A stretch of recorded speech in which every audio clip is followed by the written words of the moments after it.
बहुत समय पहले एक गांव में हरिहर नाम का एक दयालु और सीधा सच्चा किसान रहता था। वह खेती बाड़ी का काम करता था।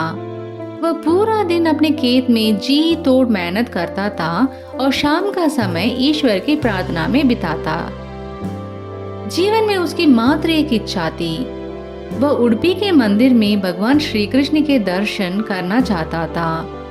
उडुपी दक्षिण कर्नाटक का प्रमुख तीर्थ स्थान है। वह अपनी गरीबी के कारण तीर्थ यात्रा की इच्छा पूरी नहीं कर पाता। इसी तरह वह वर्ष बीत गए।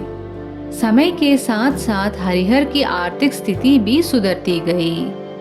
अब उसने तीर्थ यात्रा की योजना बनाई। उसकी पत्नी ने उसके लिए पर्याप्त भोजन बांध दिया। हरिहर तीर्थ यात्रियों के एक दल के साथ उडुपी की ओर चल दिया।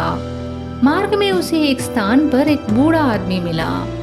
उसकी दशा बहुत ही दयनीय थी। वह कई दिनों से भूखा प्यासा था और पीड़ा के कारण कराह रहा था। जैसे ही हरिहर की नजर उस पर पड़ी, उसका हृदय करुणा से भर गया। उसने बूढ़े के पास जाकर पूछा, बाबा, क्या तुम भी तीर्थ यात्रा करने उडुपी जा रहे हो? बूढ़ा आदमी ने उत्तर दिया, मेरा एक बेटा बीमार है और दूसरे बेटे ने भी 3 दिनों से कुछ नहीं खाया। फिर मैं तीर्थ यात्रा कैसे करूं? हरिहर समझता था कि दीन दुखियों की सेवा में ही ईश्वर की सबसे बड़ी सेवा है। इसलिए उसने उडुपी जाने से पहले उस बूढ़े के घर जाने का निश्चय किया। उसके साथियों ने उसे बहुत समझाया, बहुत मुश्किल से तुमने धन एकत्र किया है। अगर यह नष्ट हो गया तो फिर तुम कभी तीर्थ यात्रा नहीं कर पाओगे। हरिहर पर उसकी बातों का प्रभाव न पड़ा। वह बूढ़े के घर जा पहुंचा। उसने सबसे पहले घर के सभी व्यक्तियों को भरपेट भोजन कराया।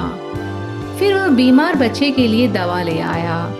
उसने बूढ़े आदमी को खेत में बोने के लिए बीज भी ला दिए। वह कुछ दिन वहां रुका। उसने बूढ़े आदमी के बेटे की सेवा की, जिससे वह कुछ दिनों में स्वस्थ हो गया, लेकिन इन सारे कार्यों में उसके सारे पैसे खर्च हो गए।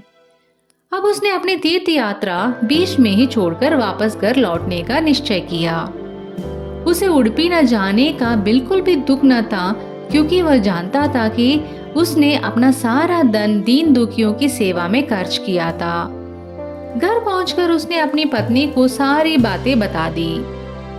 पत्नी भी इस पर प्रसन्न हुई, क्योंकि वह भी धार्मिक स्वभाव की महिला थी। उसी रात हरिहर ने सपने में भगवान श्री कृष्ण को देखा, जो उससे कह रहे थे, हरिहर, तुम मेरे सच्चे भक्त हो। तुमने उस बूढ़े आदमी की सहायता की और अपनी इच्छा का बलिदान कर दिया। वह बूढ़ा आदमी कोई और नहीं, मैं ही था। तुम्हारी परीक्षा के लिए ही मैं उस बूढ़ा आदमी का वेश धारण कर वहां आया था। तुम मेरे सच्चे सेवक हो। इस तरह हरिहर बगैर तीर्थ यात्रा पर गए पुण्य का भागीदार बना। धन्यवाद दोस्तों। अगर आपको यह कहानी अच्छी लगी तो इस चैनल को जरूर सब्सक्राइब करें।